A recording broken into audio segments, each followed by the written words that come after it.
Amados, o que é pecado?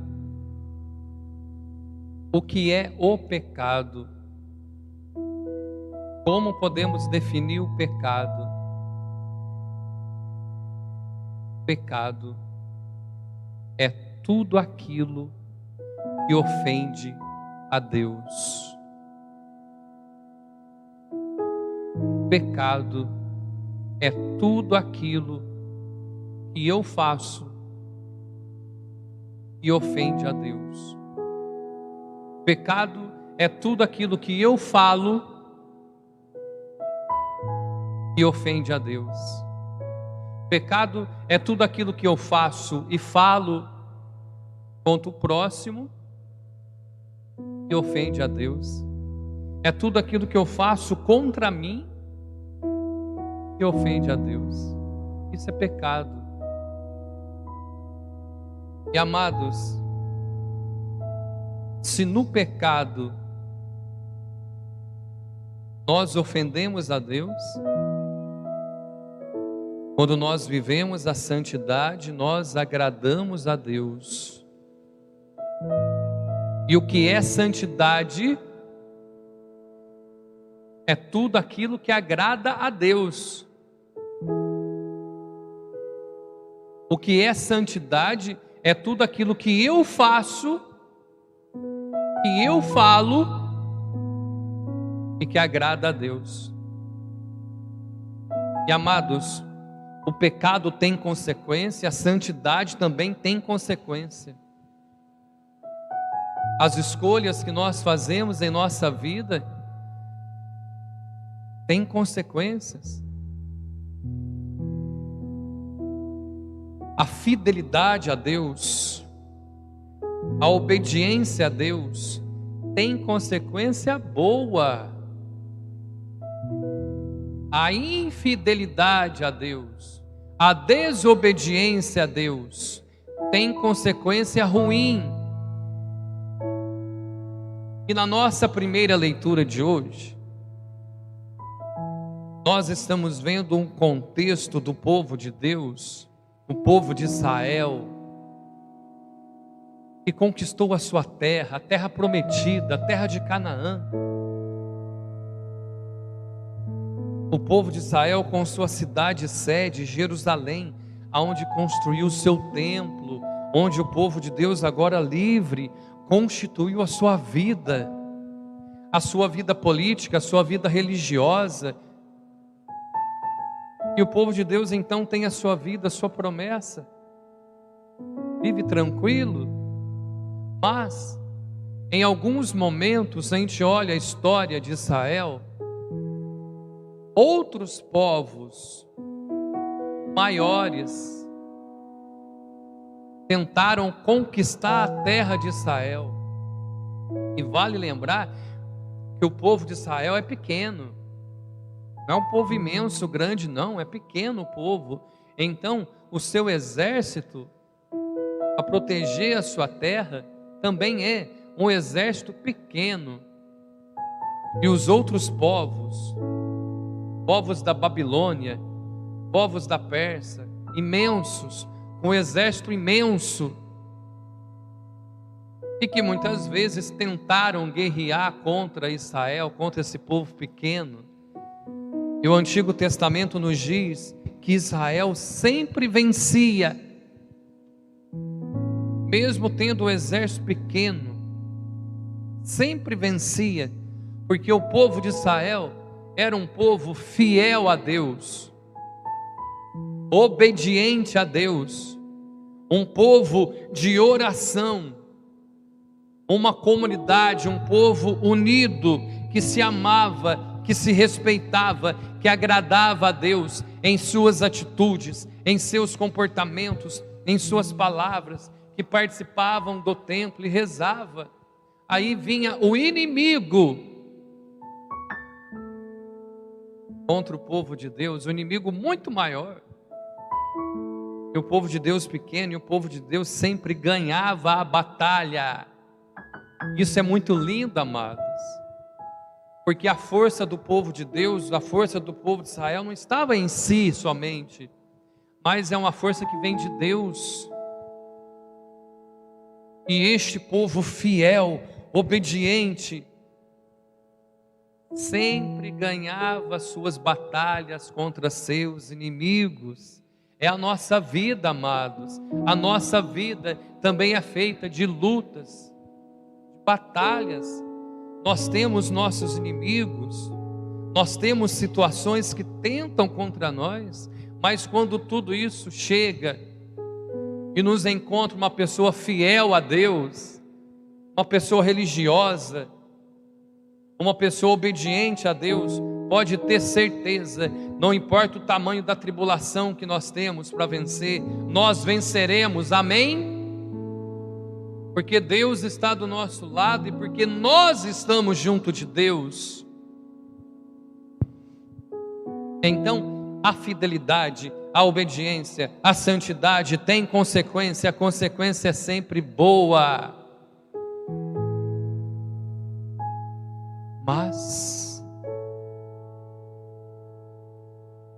a nossa primeira leitura de hoje é um contexto na história do povo de Israel, em que o povo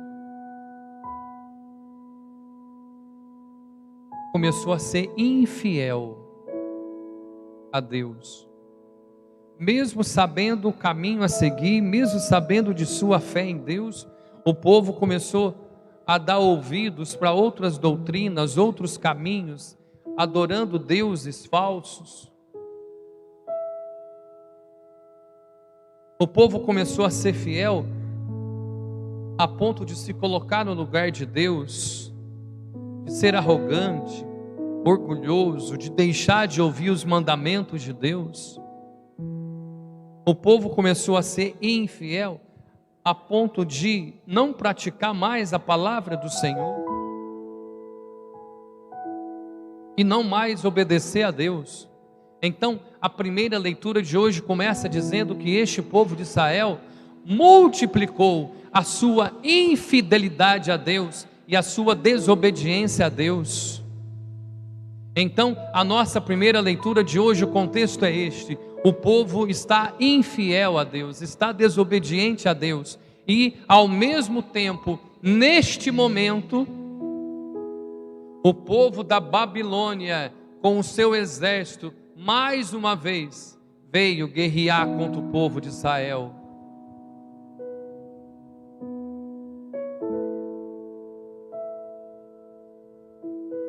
E Israel perdeu a batalha. Babilônia ganhou a guerra. Israel perdeu. A infidelidade, a desobediência, o pecado tem consequência, a consequência é ruim. Israel perdeu a sua força, se afastou de Deus. Longe de Deus, amados, longe de Deus, nós não encontramos a nossa força, nós não temos vida, nós não temos esperança. E então Israel estava longe de Deus quando o povo da Babilônia chegou para guerrear. Israel perdeu. E o que aconteceu? O exército da Babilônia pegou todo o povo de Israel, crianças, jovens, idosos, famílias, e levou como escravo para a terra da Babilônia. Tirou o povo de Deus da sua terra. É o exílio da Babilônia. O povo foi levado como escravo para a Babilônia.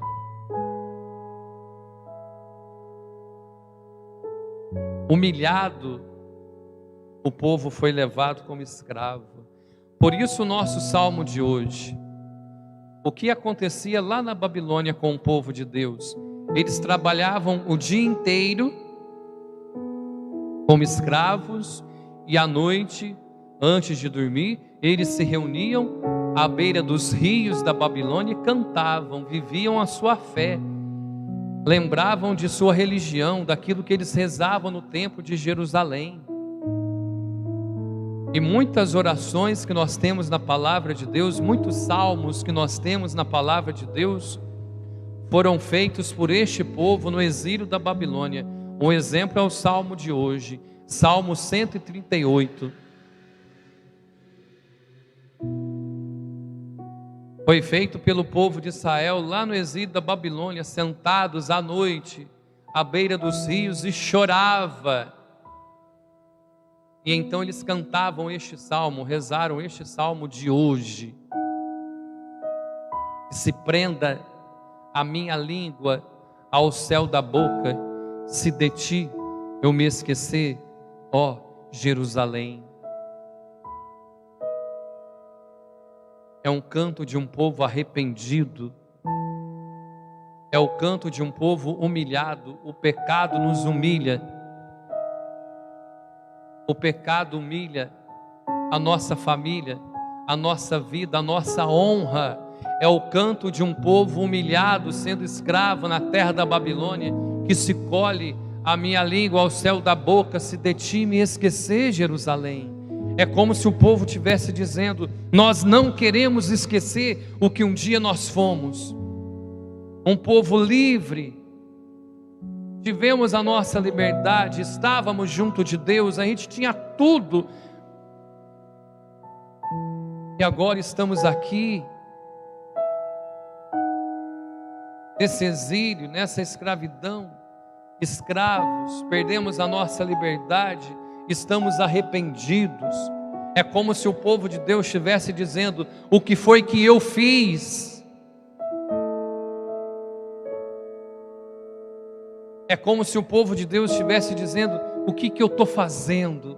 Amados, quantas vezes em nossa vida de fé, na nossa vida, chega um momento em que a ficha cai e a gente olha para os nossos erros, para o nosso pecado, a gente se pergunta: o que eu estou fazendo?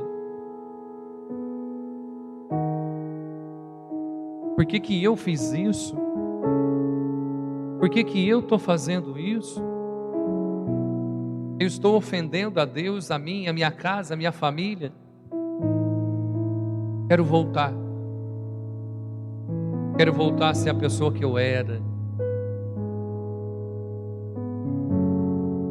Por isso o povo de Deus está dizendo: que se colhe a minha língua ao céu da boca, se de ti me esquecer. Este é o tempo que nós vivemos, o tempo da quaresma. É tempo de conversão.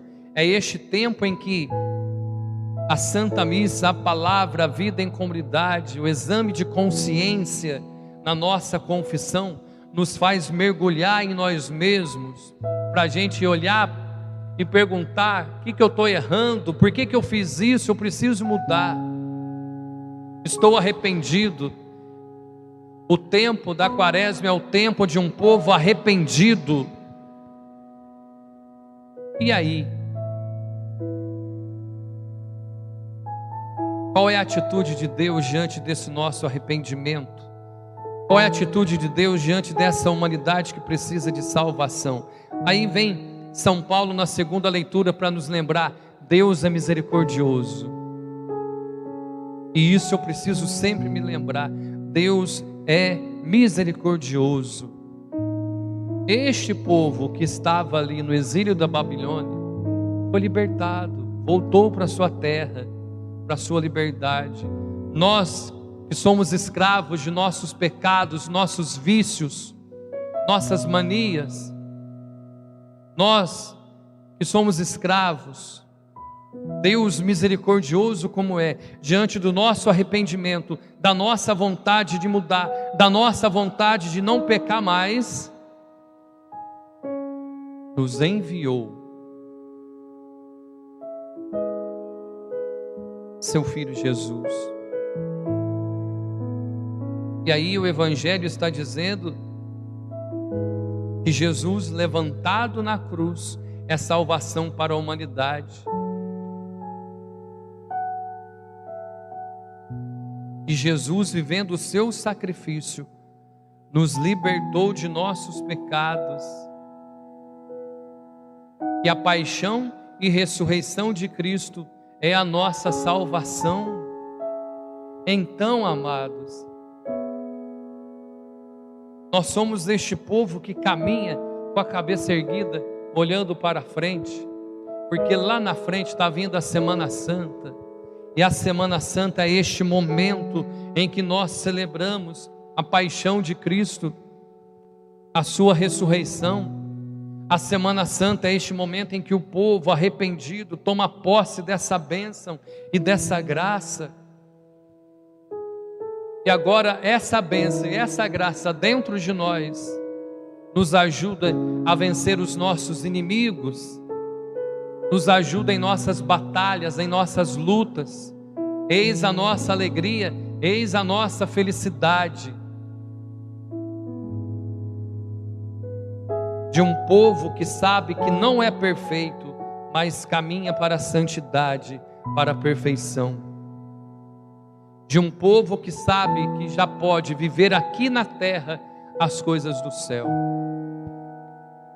De um povo unido e feliz, que transmite essa graça de Deus.